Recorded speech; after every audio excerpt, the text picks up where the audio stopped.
હાલો જો છેલ્લે એન્ટ્રોપી ફેરફારના સૂત્ર જોયા હતા આપણે, સમતાપી સમોષ્મી હોય બરાબર, delta S system and delta S surrounding and delta S total.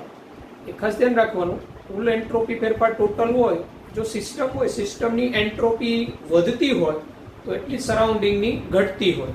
એ રીતના આપણે કીધું હતું કે સમતાપી પ્રતિવર્તી કોઈ રિએક્શન આવતી હતી તો એમાં ડેલ્ટા એસ ટોટલ 0 થતો હતો, કારણ કે એમાં પ્રણાલી અને પર્યાવરણ વચ્ચે દરેક સૂક્ષ્મ તબકે સંતુલન પ્રસ્થાપિત હોય. એટલે પ્રણાલીની જેટલી એન્ટ્રોપી વધતી હોય એટલી પર્યાવરણની ઘટતી હોય, અથવા પ્રણાલીની ઘટતી હોય તો એટલી પર્યાવરણની વધતી હોય. એટલે એમાં આપણે છેલ્લે જોયું હતું બધામાં પ્રતિવર્તી પ્રક્રમ હતું ને એમાં ડેલ્ટા એસ ટોટલ 0 હતું.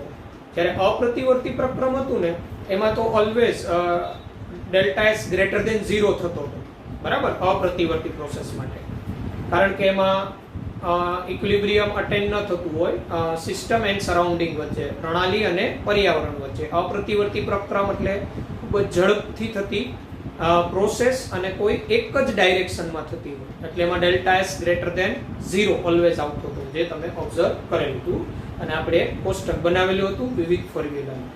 તો હવે એન્ટ્રોપીના આધારિત એક્ઝામ્પલ જે છે અહીંયા તમને બોર્ડ ઉપર દેખાય છે, તો એ પેટર્નની નીટમાં પૂછાયેલા છે. તો રકમ બધાને વંચાતી હશે.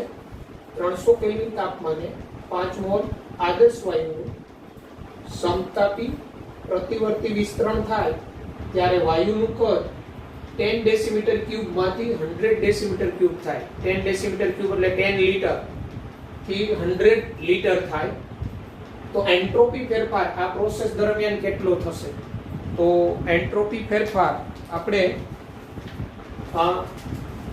સમતાપી પ્રતિવર્તી પ્રોસેસ છે, તો એન્ટ્રોપી ફેરફાર આપણે સૂત્ર ભણી ગયા. પહેલા તો આપણે અહીંયા આપેલું શું છે, 5 મોલ, n આપેલો છે, t આપેલો છે 300 કેલ્વિન કોન્સ્ટન્ટ છે, v1 10 decimetre cube, v2 100 decimetre cube.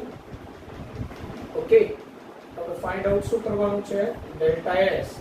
તો આદર્શ વાયુ સમતાપી પ્રતિવર્તી વિસ્તરણ, સમતાપી પ્રતિવર્તી વિસ્તરણ, સમતાપી પ્રતિવર્તી વિસ્તરણ આપણે ભણી ગયા હતા. Delta S is equal two nr ln v2 by v1. ln દૂર કરો તો delta S 2.303 nr log 10 base v2 by v1. હવે તમારી પાસે બધી વેલ્યુ છે, ફાઇન્ડ આઉટ કરો જી ડેલ્ટા એસ.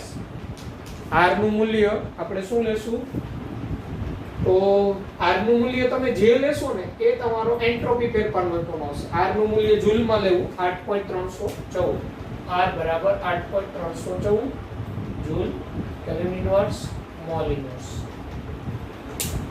r નું મૂલ્ય ફાઇન્ડ આઉટ કરો જી ડેલ્ટા એસ.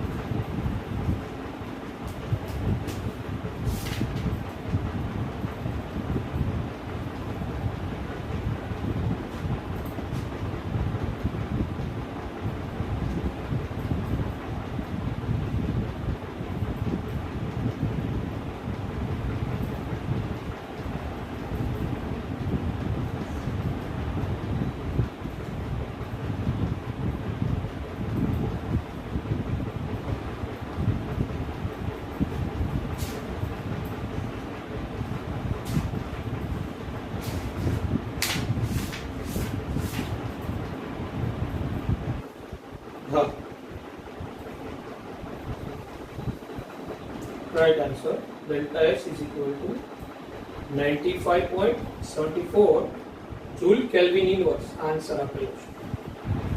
આ પ્રોસેસ દરમિયાન થતો એન્ટ્રોપી ફેરફાર 95.74 joule Kelvin inverse.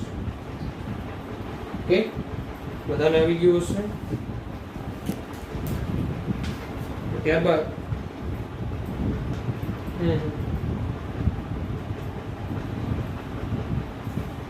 ઓકે, પછી આગળ વધી નેક્સ્ટ ક્વેશ્ચન.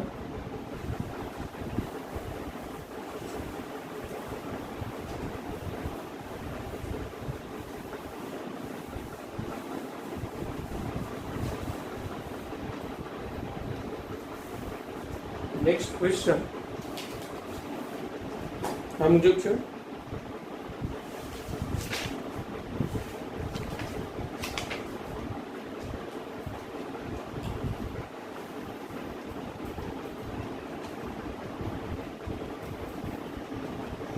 એક મોલ નોર્મલ હેક્ઝેન ની બાષ્પાયન એન્થાલ્પી 341.7 કેલ્વિન મોલ ઇનવર્સ બાષ્પાયન એન્થાલ્પી.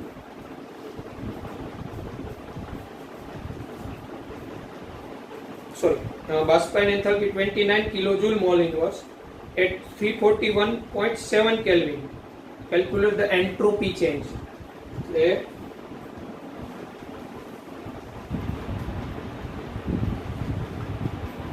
1 mole normal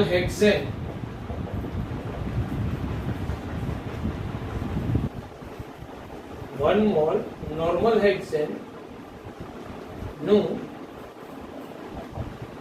બાષ્પીભવન થાય એ દરમિયાન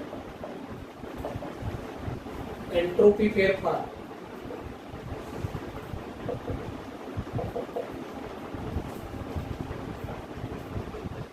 કેટલો હશે? 1 મોલ નોર્મલ હેક્સેન નું બાષ્પીભવન 341.7 કેલ્વિન તાપમાને થાય. તે દરમિયાન એન્ટ્રોપી ફેરફાર ડેલ્ટા એસ શોધો. ડેલ્ટા વેપોરાઇઝેશન એન્થાલ્પી ઓફ હેક્સેન, હેક્સેનની બાષ્પાયન એન્થાલ્પી 29.0 કિલોજૂલ પ્રતિ મોલ છે. બરાબર? તો અહીંયા આપણે કયા તાપમાને 341.7 કેલ્વિન બાષ્પીભવન નોર્મલ હેક્સેનનું, એટલે આ ટીબી થયું 341.7 કેલ્વિન. ડેલ્ટા વેપોરાઇઝેશન H ફોર હેક્સેન આપેલું છે આપણે 29.0 કિલોજૂલ પ્રતિ મોલ. તો ડેલ્ટા S પૂછેલું. તો અહીંયા પ્રોસેસ કેવી છે? લિક્વિડ ટુ ગેસિયસ, એટલે વેપોરાઇઝેશન છે, બાષ્પીભવન છે. તો delta S vaporization is equal to delta H vaporization by TB. આપણે ભણી ગયા. કારણ કે ડેલ્ટા S એટલે આપણે Q રિવર્સિબલ બાય T કહેતા હતા. તો એ Q એટલે તમારું અચળ દબાણ ડેલ્ટા H જ થયું, ડેલ્ટા H બાય TB.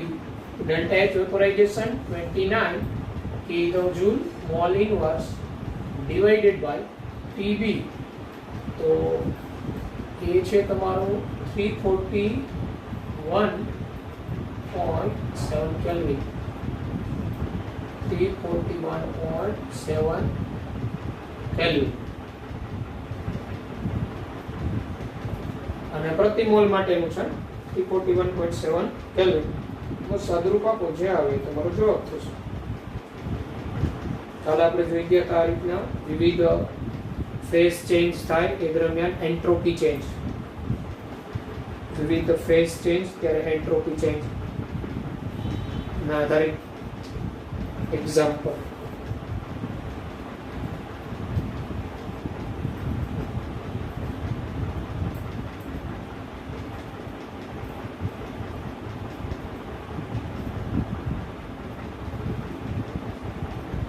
શું આવ્યો જવાબ? 84.87. Okay, 84.87 joule kelvin inverse mall inverse. 84.87 joule kelvin inverse mall inverse.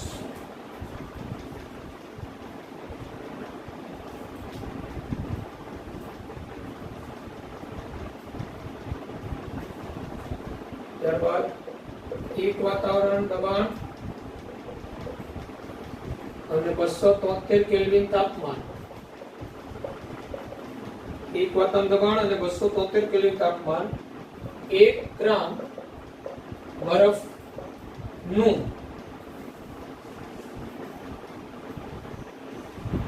1 ગ્રામ બરફનું રૂપાંતરણ 1 ગ્રામ બરફનું રૂપાંતરણ પાણીમાં કરવામાં આવે ત્યારે એ દરમિયાન ડેલ્ટા એસ શું થશે? Question mark. Delta fusion H4 ice 6.025 kilojoule mole inverse. પ્રશ્ન શું કે 1 ગ્રામ બરફ હોય તમારો H2O સોલિડ 1 ગ્રામ, એમાંથી એનું રૂપાંતરણ H2O લિક્વિડ, આ દરમિયાન ડેલ્ટા એસ શું થશે? બરાબર. ચાલો મેળવવું જોઈએ 1 ગ્રામ વિશેની વાત છે. બરાબર. કે delta fusion H 6.025 kilojoule mole inverse આપેલું છે તમને. Temperature 273 kelvin.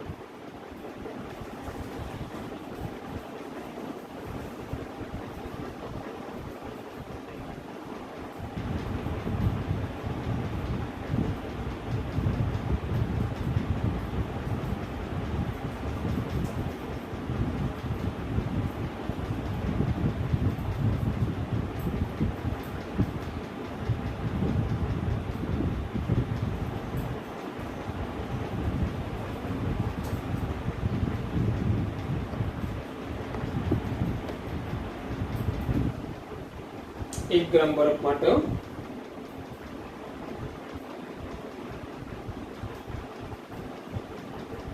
નહીં 1.23 joule kelvin inverse gram inverse આવે. 1 right 1.226 is here equal to 1.23 joule kelvin inverse gram inverse.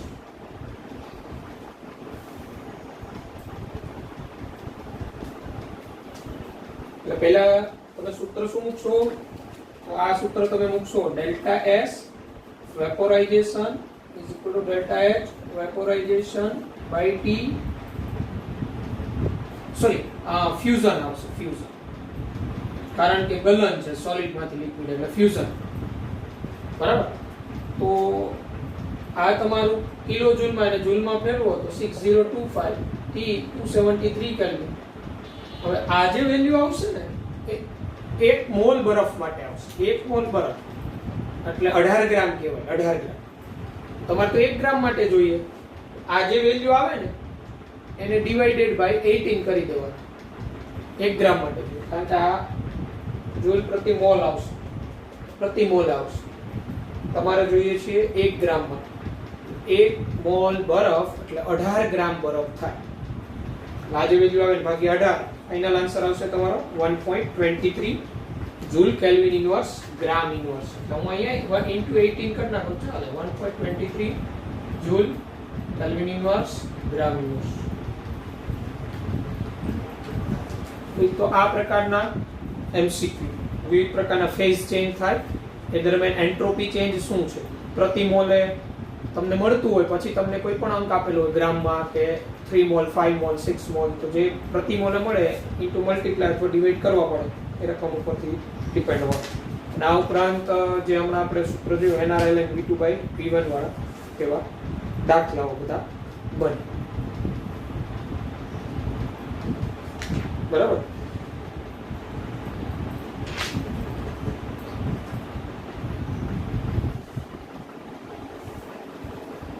ચલો ત્યારબાદ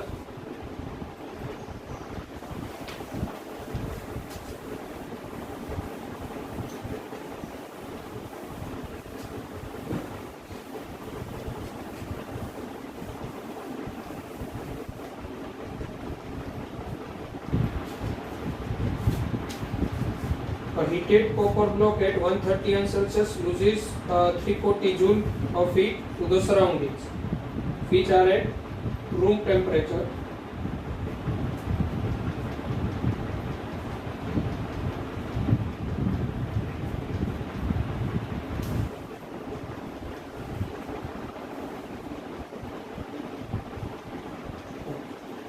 A heated copper block at 130 Celsius loses 340 joule of heat to the surrounding.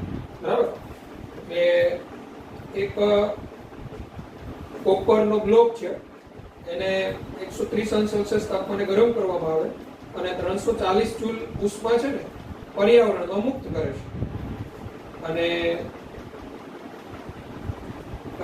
the surrounding which are at room temperature of 32 અંશ Celsius, surrounding જે છે બહારનું વાતાવરણ છે એ 32 અંશ Celsius છે પર્યાવરણનું.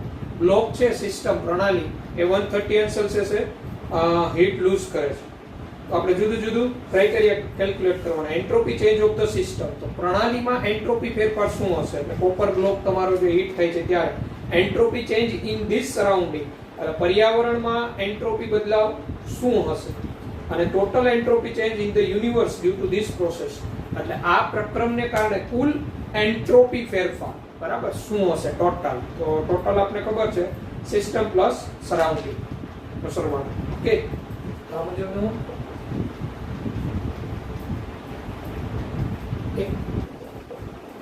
કોપર બ્લોક એ 130 અંશ સેલ્સિયસ ગરમ કરતા 340 જૂલ 340 જૂલ ઉષ્મા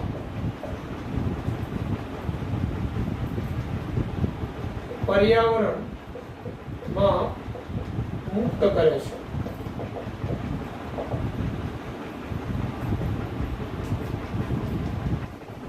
પર્યાવરણમાં મુક્ત કરે છે અને પર્યાવરણ ઓરડાનું તાપમાન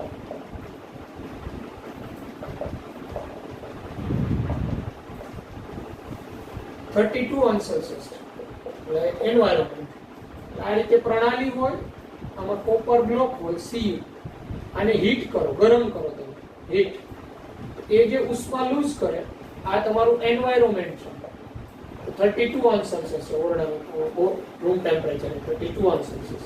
અહીંયા તમે 130 અંશ સેલ્સિયસ તમે હીટ આપો છો અને 340 જૂલ ઉષ્મા મુક્ત કરે છે એન્વાયરમેન્ટમાં 32 અંશ સેલ્સિયસ ટેમ્પરેચર.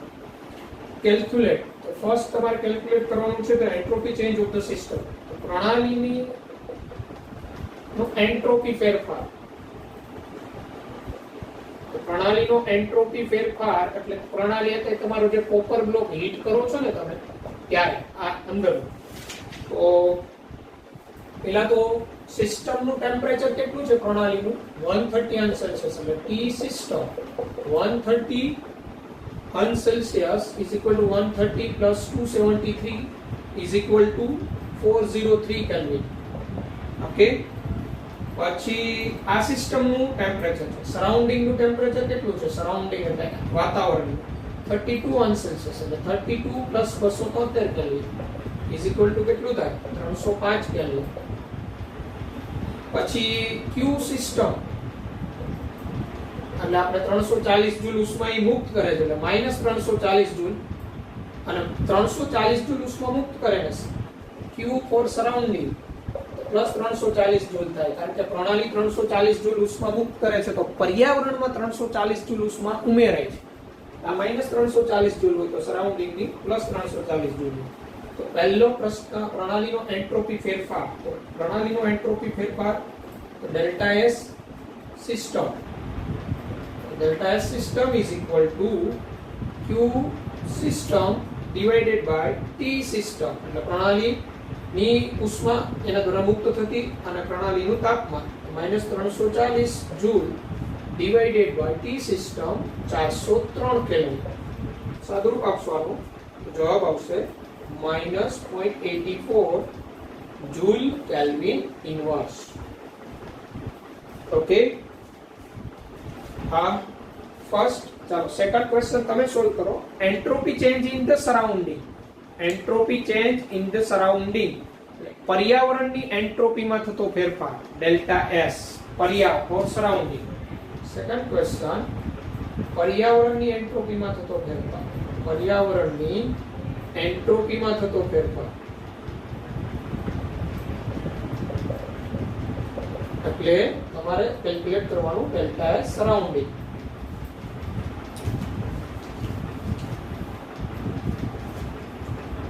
તો પર્યાવરણમાં કે યસ +1.11 બરાબર 1.11 joule kelvin inverse.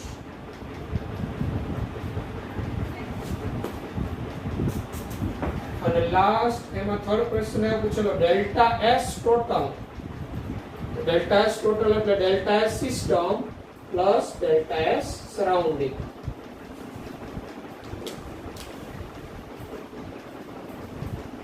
Yes, 0.27 joule Kelvin inverse. Delta S total.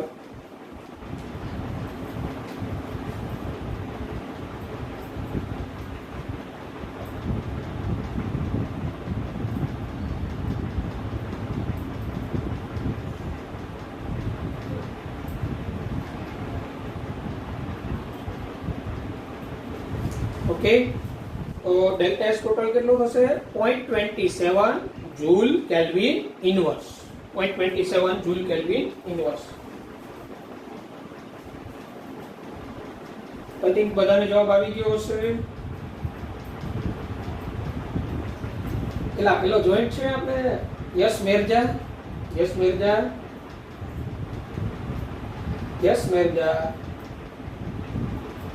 જાગે છે કે ઊંઘ્યો છે? જાગે છે.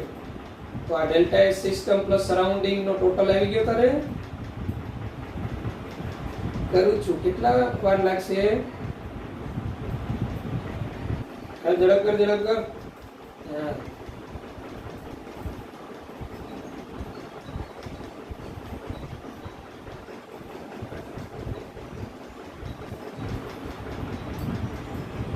તો બધાને આવી ગયો છે delta S total 0.27 joule kelvin inverse. એટલે મગજમાં રાખવાનું પ્રણાલીની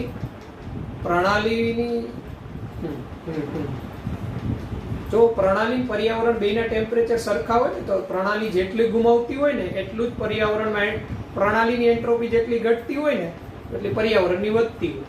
તો પર્યાવરણની જેટલી ઘટતી હોય તેટલી પ્રણાલીની વધતી હોય. જો સિસ્ટમ અને સરાઉન્ડિંગ એકબીજા સાથે ઇક્વિલિબ્રિયમ હોય, પ્રતિવર્તી પ્રોસેસમાં આવું થતું હોય સેમ ટેમ્પરેચર ત્યારે.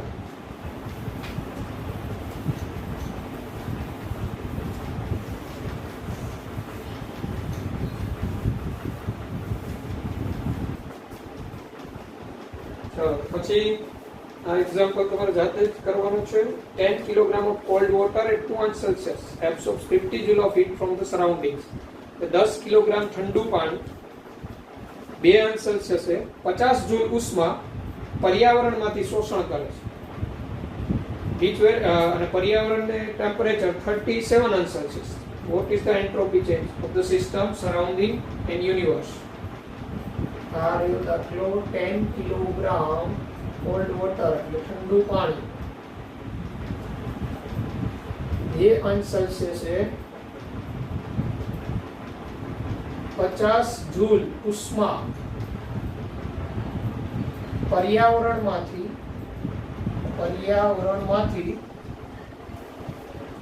શોષણ કરે છે. જ્યારે તેનું તાપમાન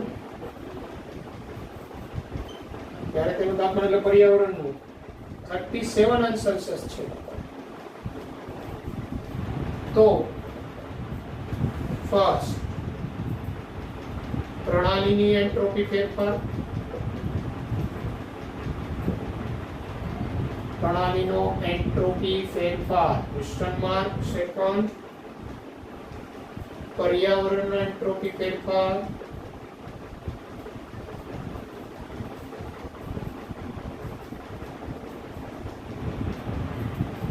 and third delta S total. કુલ કેટલો ફેરફાર થતો?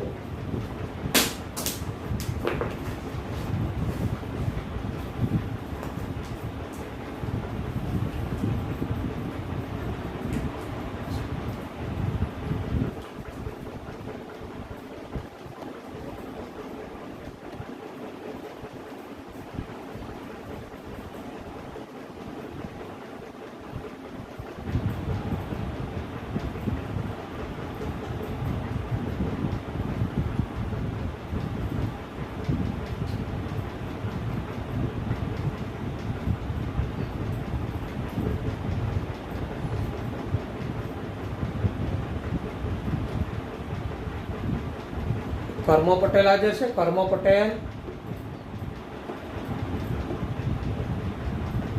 કર્મો પટેલ હાજર છે. કર્મો Patel G5 class.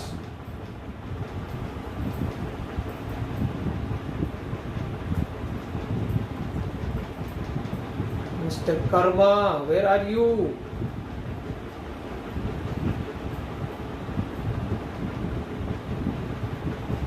I think Karma sleeping, સુઈ રહ્યો છે કર્મા.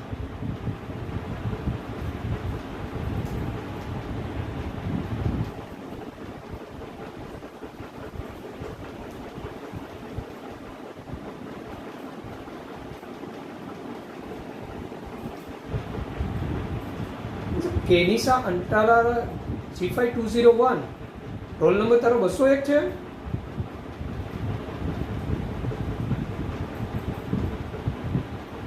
ઓકે, થર્મોડાયનેમિકમાં તારે ચાલેલું હતું? થર્મોડાયનેમિક તારે ચાલેલું હતું કઈ કે? ઓકે ઓકે,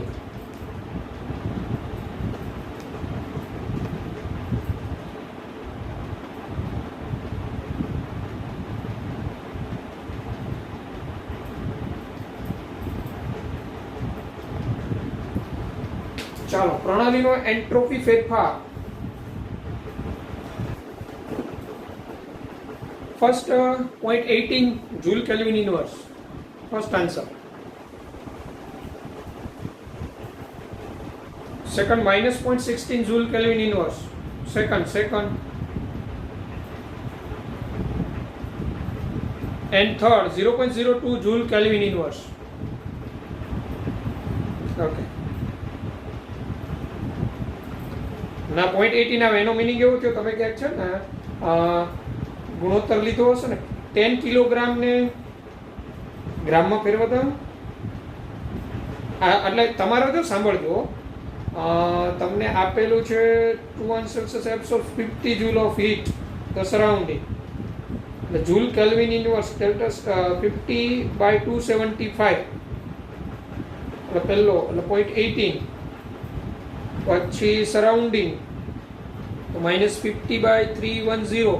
અહીંયા તમારે 10 કિલોગ્રામ કોલ્ડ વોટર છે, વજનનું તો ક્યાંય અહીંયા તમારે ક્યાંય જરૂર નથી આવવાની, બરાબર, એન્ટ્રોપી ફેરફારમાં. કારણ કે 15 જૂલ ઉષ્મા જે છે ગુમાવે છે એ ઓલરેડી આપેલી જ છે તમને. એટલે પહેલામાં આવશે 50/275, કારણ કે 273 + 2 એટલે 275 થાય, એટલે 0.18. ડેલ્ટા એસ સરાઉન્ડિંગ પર્યાવરણનો એન્ટ્રોપી ફેરફાર, તો પ્રણાલી 50 જૂલ ઉષ્મા શોષણ કરે છે એટલે +50 આવે, તો પર્યાવરણ 50 જૂલ ઉષ્મા ગુમાવતો હોય એટલે -50 જૂલ થાય પર્યાવરણ માટે. એટલે -50/310 કેલ્વિન, કારણ કે પર્યાવરણનું ટેમ્પરેચર છે 37 Celsius. So 37 + 273, it means 310 kelvin. It means answer આવશે -0.16 joule kelvin inverse surrounding. And delta S universe એટલે delta S total system plus surrounding એટલે 0.18 -0.16 0.02 જૂલ કેલ્વિન ઇનવર્સ. અહીંયા તમને રકમમાં કીધું છે 50 જૂલ ઉષ્મા પર્યાવરણમાંથી શોષણ કરે છે, એટલે પ્રણાલી શોષણ કરે છે, એટલે પ્રણાલીમાં ઉષ્મા ઉમેરાય છે એટલે પ્લસ આવે પ્રણાલી માટે, અને પર્યાવરણ એટલી ઉષ્મા ગુમાવે છે. અને પર્યાવરણમાં તાપમાન 37 સેલ્સિયસ છે ત્યારની વાત છે. ઓકે, તો બધાને હવે આવી ગયો હશે જવાબ. પહેલો આન્સર 0.18, બીજો આન્સર -0.16 એન્ડ ત્રીજો જવાબ 0.02 એટલે ડેલ્ટા એસ ટોટલ. ઓકે, તો આ ડેલ્ટા એસ ટોટલ કોઈ પણ પ્રોસેસ માટે ગ્રેટર ધેન 0 હોય તો એ સ્પોન્ટેનિયસ રિએક્શન હોય, સ્વયંભૂ પ્રક્રિયા કહેવાય. ડેલ્ટા એસ લેસ ધેન 0 હોય તો એ જે પ્રોસેસ હોય એ ડેલ્ટા એસ લેસ ધેન 0 હોય તો એ પ્રોસેસ એની મૂળભૂત જે થતી હોય એ નહીં, પણ એની રિવર્સિબલ પ્રતિગામી થઈ શકે.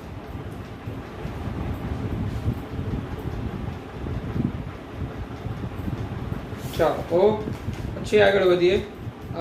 ઉષ્માગતિશાસ્ત્રનો ત્રીજો નિયમ, થર્ડ લો ઓફ થર્મોડાયનેમિક્સ. આ પ્રકારના એન્ટ્રોપી આધારિત દાખલાઓ બને, તમારી પાસે મટીરિયલ છે ફિનિક્સ બુક, એમાં આગળ જ્યાં સુધી નંબર આપ્યા ત્યાંથી આગળ કેલ્ક્યુલેટ કરશો તો આવા એન્ટ્રોપી ફેરફારવાળા પણ દાખલાઓ આવશે, તો જે તમે હવે સોલ્વ કરી શકશો. ઓકે, તો પછી આપણે બીજા નિયમમાં એક અવસ્થા વિધેય કીધું હતું, ગિબ્સ એનર્જી, ગિબ્સ ઉર્જા કે ગિબ્સ ફ્રી એનર્જી, ગિબ્સની મુક્ત ઉર્જા. એની ચર્ચા કરતા પહેલા થર્ડ લો છે એ એન્ટ્રોપી આધારિત જ લો છે, એની ચર્ચા કરી નાખીએ. પછી આપણે નવું અવસ્થા વિધેયની વાત કરીશું. તમારી પાસે જે મટીરિયલ છે એમાં લાસ્ટ છે એ ગિબ્સ ફ્રી એનર્જી એ ફિનિશ થઈ જાય છે. એટલે થર્ડ લો જે અહીંયા આપણે કરીએ તો એનો જે પોઈન્ટ લખવાનો હોય એ નોંધતા દેજો. ત્રીજો નિયમ શું કહે છે ઉષ્માગતિશાસ્ત્રમાં. ઓકે,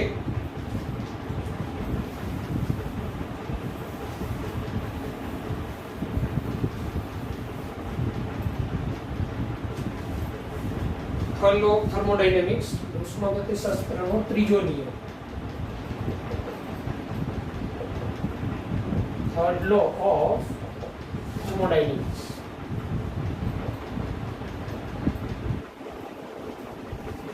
ઉષ્માગતિશાસ્ત્રનો ત્રીજો નિયમ.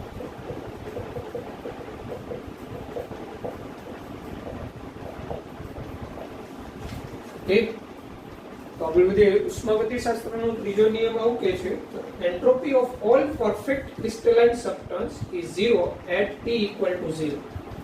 એટલે ગુજરાતીમાં કહીએ તો નિરપેક્ષ શૂન્ય તાપમાને, નિરપેક્ષ શૂન્ય તાપમાન એટલે 0 કેલ્વિન. નિરપેક્ષ શૂન્ય તાપમાન ત્યારે નિરપેક્ષ શૂન્ય તાપમાને સંપૂર્ણ શુદ્ધ સ્ફટિકમય, સંપૂર્ણ શુદ્ધ સ્ફટિકમય ઘન પદાર્થની એન્ટ્રોપી મૂલ્ય શૂન્ય હોય. આ ઉષ્માગતિશાસ્ત્રનો ત્રીજો નિયમ. નિરપેક્ષ શૂન્ય તાપમાન, નિરપેક્ષ શૂન્ય તાપમાન એટલે 0 કેલ્વિન. ત્યારે સંપૂર્ણ શુદ્ધ સ્ફટિકમય ઘન પદાર્થ હોય બધા જ, એની એન્ટ્રોપીનું મૂલ્ય શૂન્ય હોય એવું આ નિયમ કહે છે. બરાબર, નિરપેક્ષ શૂન્ય તાપમાન, સંપૂર્ણ શુદ્ધ સ્ફટિકમય ઘન પદાર્થની એન્ટ્રોપીનું મૂલ્ય શૂન્ય હોય. બરાબર,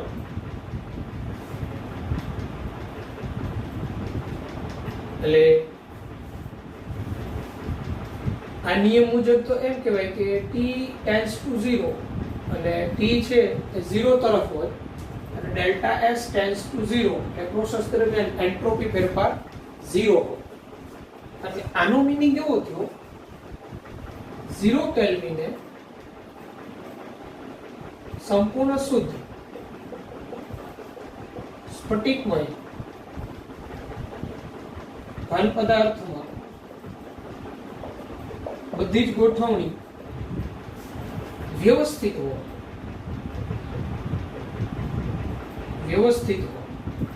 કહેવાનો મતલબ એ સ્ફટિકમય ઘન પદાર્થમાં બધા જ ઘટકકણો નિયમિત ઓર્ડરમાં ગોઠવાયેલા હોય. એટલે કહેવાનો મતલબ એમાં કોઈ પણ પ્રકારની અવ્યવસ્થા હોય જ નહીં, એવો આ નિયમ કહેવામાં આવે. પણ ખાસ ધ્યાન રાખજો, કન્ડિશન કીધી છે નિરપેક્ષ શૂન્ય તાપમાન 0 કેલ્વિન, ત્યારે સંપૂર્ણ શુદ્ધ સ્ફટિકમય ઘન પદાર્થની એન્ટ્રોપીનું, એટલે 0 કેલ્વિને સંપૂર્ણ શુદ્ધ સ્ફટિકમય ઘન પદાર્થમાં બધી જ ગોઠવણી વ્યવસ્થિત હોય. એનો મીનિંગ ઘટકકણો એકબીજાની નજીક નજીક નજીક નજીક એવી ગોઠવણી બધા જ સ્ફટિકમાં એક સરખી હોય. એટલે અવ્યવસ્થા હોય જ નહીં એવું આ નિયમ કહેવામાં આવે છે. બરાબર, તો એટલે થર્ડ લો મુજબ, બરાબર, entropy of element in its perfect crystalline form at 0 Kelvin equal to 0. Perfect સ્ફટિકમય ઘન પદાર્થ હોય તો 0 કેલ્વિને એન્ટ્રોપીનું મૂલ્ય 0. બરાબર, નોટ આ એક નોંધ મગજમાં રાખીએ આપણે. જો તત્વનું સેમ્પલ સમસ્થાનિકોનું મિશ્રણ હોય, સમસ્થાનિકોનું મિશ્રણ હોય, સમસ્થાનિકોનું મિશ્રણ હોય, સમસ્થાનિકોનું મિશ્રણ હોય તો ત્યારે S at 0 Kelvin is greater than 0. અને વખત આપણે ખબર હોય તો અમુક તત્વો હોય ને, એક તત્વ પોતે પ્યોર ન હોય, એમાં એ સમસ્થાનિકોનું મિશ્રણ હોય. તો આવું સમસ્થાનિકોનું મિશ્રણ સ્વરૂપ હોય તો S 0 કેલ્વિન ગ્રેટર ધેન 0 હોય એટલે કહેવાનો મતલબ એની એન્ટ્રોપીનું મૂલ્ય શૂન્ય કરતા વધારે હોય એટલે શૂન્ય ન હોય આવી કન્ડિશનમાં. બરાબર. એટલે અહીંયા વાત કોની છે? સંપૂર્ણ શુદ્ધ સ્ફટિકમય ઘન પદાર્થ એટલે એકદમ પ્યોર ફોર્મ હોય, ક્રિસ્ટલાઇન. બરાબર. તો પણ આઇસોટોપ મિક્સચર હોય તો isotope mixture S at 0 kelvin is greater than 0. જેમ કે આપણે ખબર હોય તો હાઇડ્રોજન, ડ્યુટેરિયમ, ટ્રિટિયમ. બરાબર. આ ત્રણ સંસ્થા હાઇડ્રોજન હોય, ત્રણ સમસ્થાનિકનું મિશ્રણ હોય પણ એમાં H જે છે એનું પ્રમાણ વધારે છે 99 point something. તમે હાઇડ્રોજન ચેપ્ટર ભણી ગયા છો. બરાબર. તો પ્યોર ફોર્મ ન કહેવાય, એમાં ટ્રિટિયમ, ડ્યુટેરિયમ રહેલા છે. તો એનો અર્થ એવો થાય કે એ સંપૂર્ણ શુદ્ધમાં ન આવે. એની રીતે ક્લોરીન 35, ક્લોરીન 37 આઇસોટોપ મિશ્રણ છે. ક્લોરીન છે એ 35, 37 નું મિશ્રણ છે. તો આવા જે આઇસોટોપ મિક્સચર હોય એલિમેન્ટ્સ તો એનું 0 કેલ્વિને એની એન્ટ્રોપી 0 કરતા વધારે હોય. બરાબર. એ મગજમાં રાખીશું. એટલે સંપૂર્ણ શુદ્ધ સ્ફટિકમય ઘન પદાર્થ માટે વાત છે. બરાબર. પછી આપણે આજે છે આગળ આપણે કહું ફોર્મ્યુલા ભણી ગયા હતા.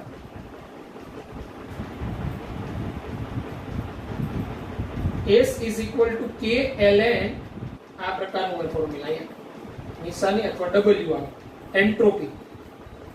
તો ઘણી વખત કેવું હોય નિરપેક્ષ શૂન્ય તાપમાન હોય ને ત્યારે ઘણા સ્ફટિકમય ઘન પદાર્થ હોય ને તો એની એન્ટ્રોપીનું મૂલ્ય શૂન્ય નથી હોતું.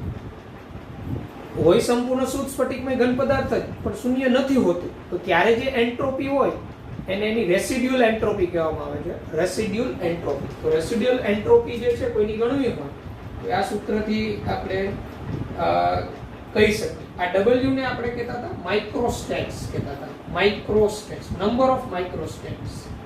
Number of microstates. Number of microstates એટલે સૂક્ષ્મ અવસ્થાઓની સંખ્યાઓ. બરાબર. કોઈ ગ્રાઉન્ડ સ્ટેટમાં એટમ હોય તો એમાં W જે છે ઇક્વલ ટુ 1 લે ઓન્લી.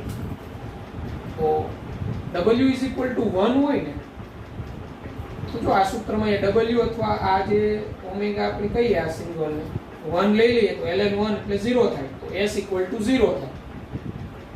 પણ ઘણા એવા કમ્પાઉન્ડ હોય તો W ગ્રેટર ધેન 1 હોય.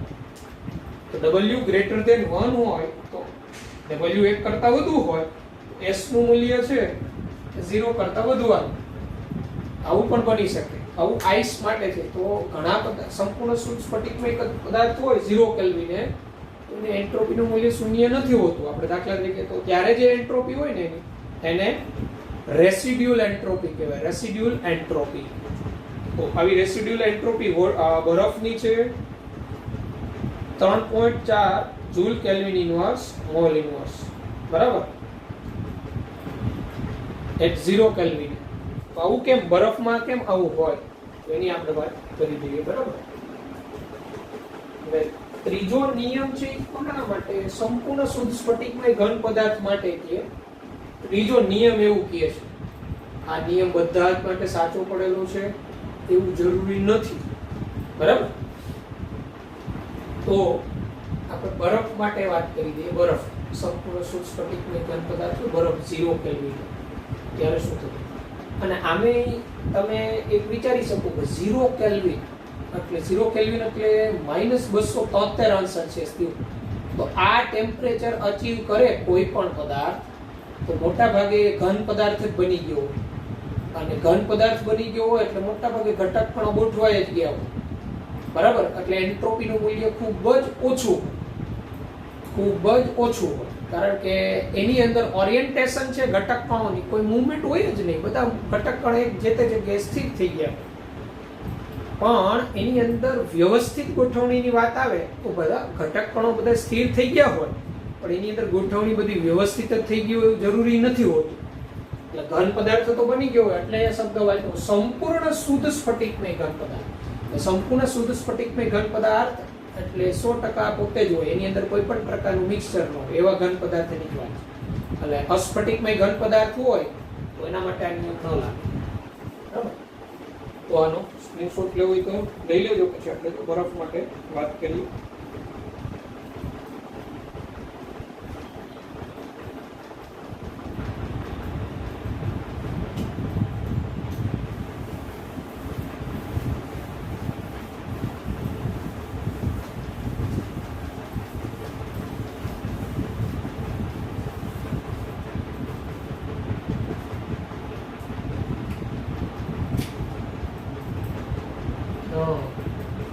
ઘણા કિસ્સામાં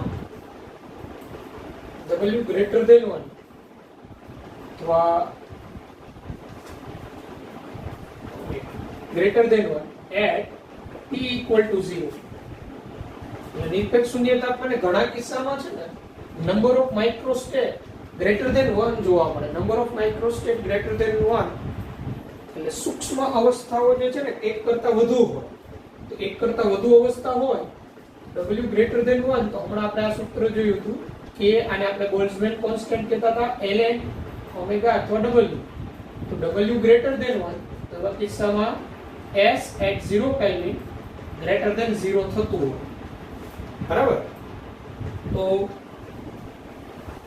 આના માટે જવાબદાર શું હોય તો કે પર્ટિક્યુલર ઓરિએન્ટેશન જે તે ઘટક કણો હોય એનું પર્ટિક્યુલર સ્થિતિમાન એના માટે જવાબદાર, બરાબર? અને આ પ્રકારની એન્ટ્રોપી રેસિડ્યુઅલ એન્ટ્રોપી કહેવાય છે. તે ઘટકની રેસિડ્યુઅલ એન્ટ્રોપી બરફની SR રેસિડ્યુઅલ એન્ટ્રોપી બરફની SR એ 3.4 joule kelvin inverse mole inverse છે. બરફની રેસિડ્યુઅલ એન્ટ્રોપી, બરાબર, એટ T equal to 0. તો આવું કેમ? બરફ તો શુદ્ધ ઘન પદાર્થ હોય. તો એનું કારણ એ હોય બરફમાં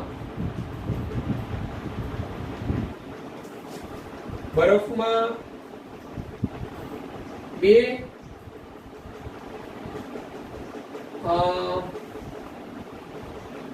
ટૂંકા OH બોન્ડ હોય, બે લાંબા OH બંધ હોય. OH બંધ બરફની અંદર બે ટૂંકા OH બંધ, બે લાંબા OH બંધ. તેથી બરફ તમને ખબર હોય તો પાણીના 4 અણુ જોડાય ને ત્યારે બરફ બને. પાણીના 4 અણુ જોડાય ત્યારે બરફ બને. તો એમાં તમને ખબર હોય તો હાઇડ્રોજન બંધે હોય અને OH વચ્ચે સહસંયોજક બંધે હોય. બરફનું બંધારણ તમે જોયું હોય આ પ્રકારનું હોય. આ રીતના પાણીનો એક અણુ બીજો પાણીના અણુ સાથે, બરાબર?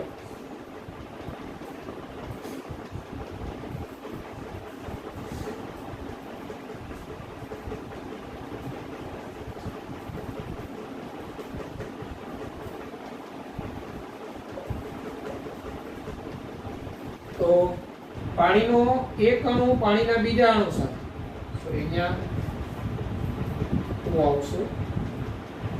H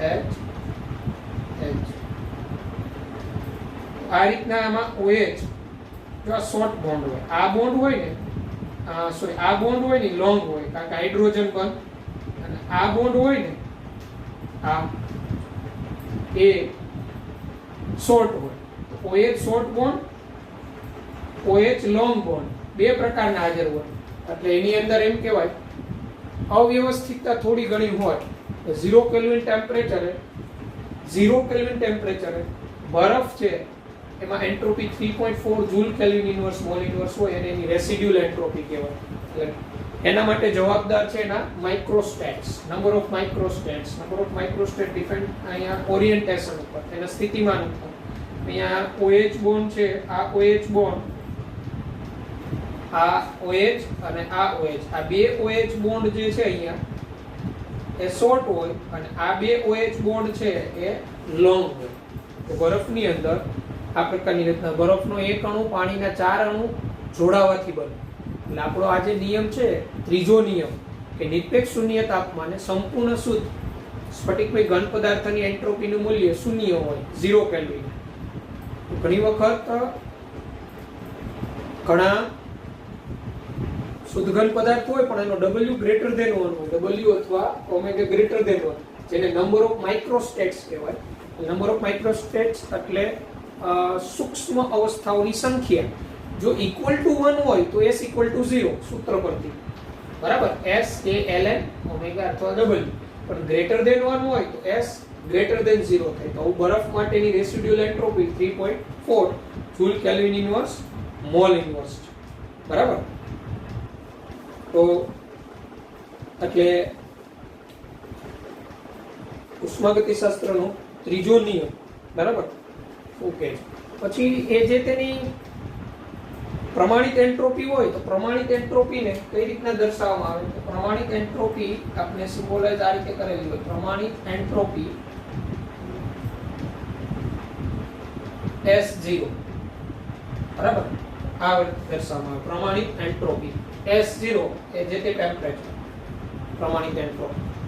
મોટે ભાગે 298 કેલ્વિન તાપમાને એક બાર દબાણે જે કંઈ એન્ટ્રોપી હોય જે તે પદાર્થની પ્રમાણિત એન્ટ્રોપી કહેવાય. પણ આ દરેકમાં એવું નથી હોતું. ઘણા પદાર્થ જે છે એની પોતાની પ્રમાણિત સ્થિતિ જે તે તાપમાને હોય. તો જે તે તાપમાને એની પ્રમાણિત સ્થિતિ હોય ત્યારે રહેલી એન્ટ્રોપી એની પ્રમાણિત એન્ટ્રોપી કહેવાય. 1 મોલ પદાર્થ તો એની મોલર એન્ટ્રોપી કહેવાય.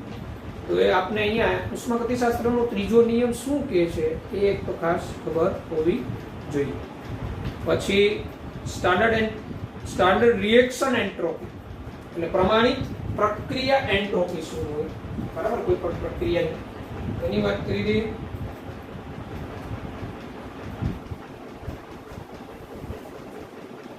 સ્ક્રીનશોટ લેવો હોય તો લઈ લેવો.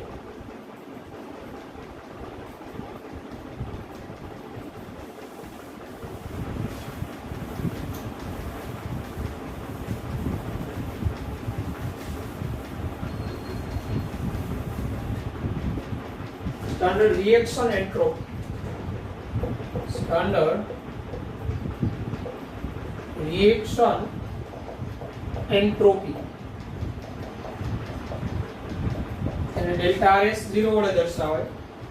સ્ટાન્ડર્ડ રિએક્શન એન્ટ્રોપી એટલે એ છે કે પ્રક્રિયા દરમિયાન જે નિપજ બનેલી હોય,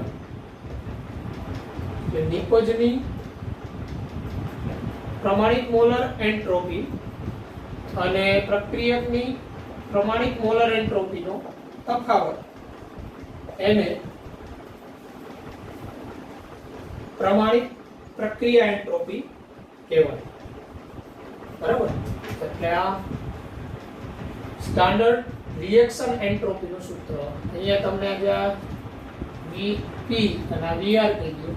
તો Vp એટલે નિપજના સહગુણક એટલે તત્વયુગ્મિકીય ગુણક જે કહીએ, અને Vr એટલે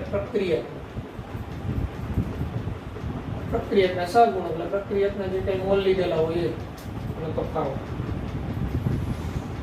ખાસ કરીને દ્રાવણ હોય ને, દ્રાવણ, તો દ્રાવણમાં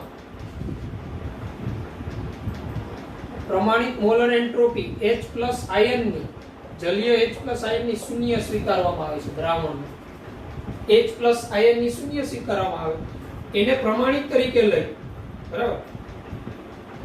આ બધા જ તાપમાને H+ aqueous ની પ્રમાણિત મોલર એન્ટ્રોપી 0 સ્વીકારવામાં આવે છે.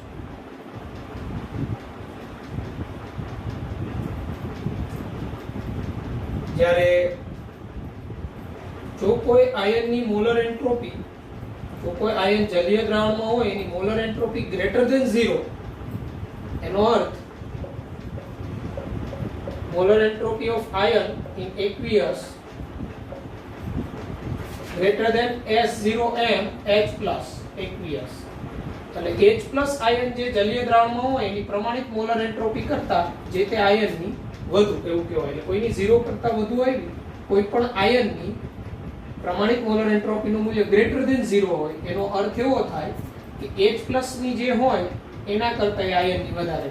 આ જે છે H+ આયનની જલીય દ્રાવણમાં પ્રમાણિત મોલર એન્ટ્રોપી શૂન્ય સ્વીકારવામાં આવેલી છે બધા જ તાપમાન. અને પ્રમાણિત મોલર એન્ટ્રોપી કોઈ આયનની જલીય દ્રાવણમાં <0 હોય એનો અર્થ એવો થાય કે પ્રમાણિત મોલર એન્ટ્રોપી એ આયનની જલીય દ્રાવણમાં અને એના આયનની S0m કરતા ઓછી H+ ની શૂન્ય સ્વીકારવામાં આવે છે બધા જ તાપમાન. બરાબર.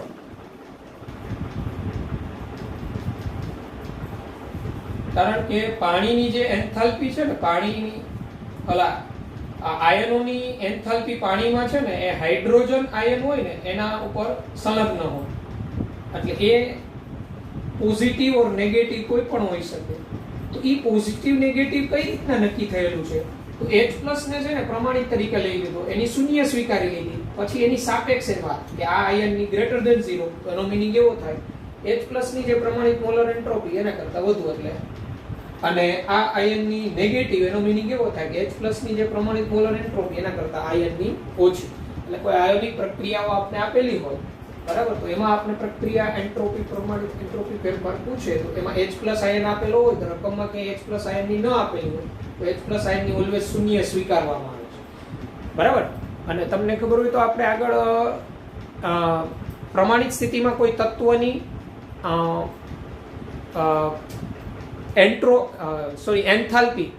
એન્થાલ્પી શૂન્ય લેવામાં આવે પ્રમાણિત સ્થિતિમાં કોઈ તત્વની, પણ એન્ટ્રોપીમાં એવું નથી હોતું. બરાબર. પ્રમાણિત સ્થિતિમાં દરેક તત્વની એન્ટ્રોપીને એવું શૂન્ય સ્વીકારવામાં નથી આવતું, એનું પોતાનું મૂલ્ય કંઈક હોય.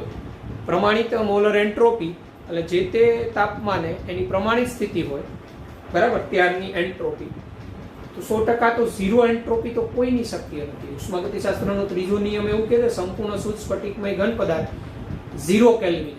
પણ આપણે 12મા ધોરણમાં ઘન અવસ્થા ચેપ્ટર ભણીશું ત્યાં વાત આવશે. 0 કેલ્વિન તાપમાન અટેન કરવું જ મુશ્કેલ. 0 કેલ્વિન એક કાલ્પનિક તાપમાન છે. તો એ તાપમાન જ કાલ્પનિક છે તો એનો અર્થ એવો થાય કે ત્યારે કોઈ સંપૂર્ણ શુદ્ધ સ્ફટિકમય ઘન પદાર્થ હશે તો એ પણ કંઈક ને કંઈક એમાં પણ ત્રુટી તો રહેલી જ હોય. એટલે એન્ટ્રોપી 100% તો શૂન્ય હોતી જ નથી. ખ્યાલ આવે છે? એ તો ત્રીજો નિયમ એવું, ત્રીજો નિયમ આવું કહે છે, પણ એ નિયમ બધા જ માટે સાચો પડેલો નથી. તો આપણે ત્રીજો નિયમ આવડવો જરૂર. બરાબર. એટલે આ H+ આયનની શૂન્ય બધા જ તાપમાને દ્રાવણમાં વાત આવે ત્યારે, બરાબર, તો H+ આયનની શૂન્ય, બાકીના જે કાંઈ આયનો હોય એની H+ કરતા ગ્રેટર ધેન અથવા લેસ ધેન હોઈ શકે. એના દાખલા હોય તો એનો તમને આપેલી. ઉષ્માગતિશાસ્ત્રનો આ જે ત્રીજો નિયમ છે એમાં એટલી જ વાત. પછી આપણે સેકન્ડ લો અને ગિબ્સ એનર્જી આવશે. સેકન્ડ લો અને ગિબ્સ એનર્જી આવે એ આપણે નેક્સ્ટ લેક્ચરમાં જ ચાલશે. આજે હવે 5 મિનિટ જેવું રહેલું છે. બરાબર. આજે તમારે ટેસ્ટ છે, કંઈક ટેસ્ટ છે. કેટલા વાગે ટેસ્ટ છે આજે? 4 વાગે. હા, ઓકે. વાંચી નાખ્યો બધા MCQ મેં જે કીધા હતા એ સોલ્વ કરી નાખ્યા છે બધાએ?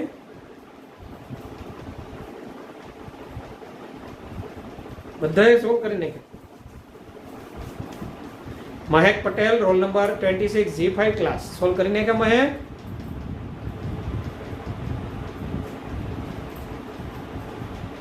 કેમ બાકી રહી ગયા? સોલ્વ થઈ ગયા? હા, બોલ બોલ.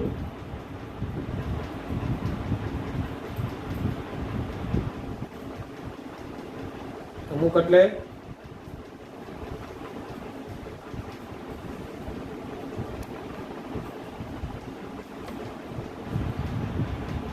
જોવું પડે. પછી બંસરી બધા થઈ ગયા MCQ સોલ્વ? કેમ નથી થયા બધા? કેમ બાકી રહી ગયા? બીજા સબ્જેક્ટમાં ઘણા બધા ચેપ્ટર હતા, બાયોમાં, ફિઝિક્સમાં. ઓકે. અદિતિ થઈ ગયા ચેપ્ટર બધા કે?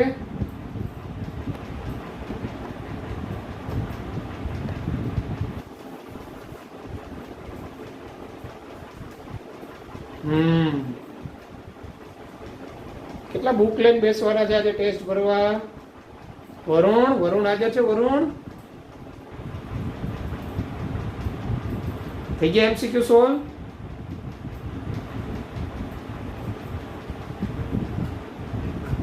પાટીલ, દીપેશ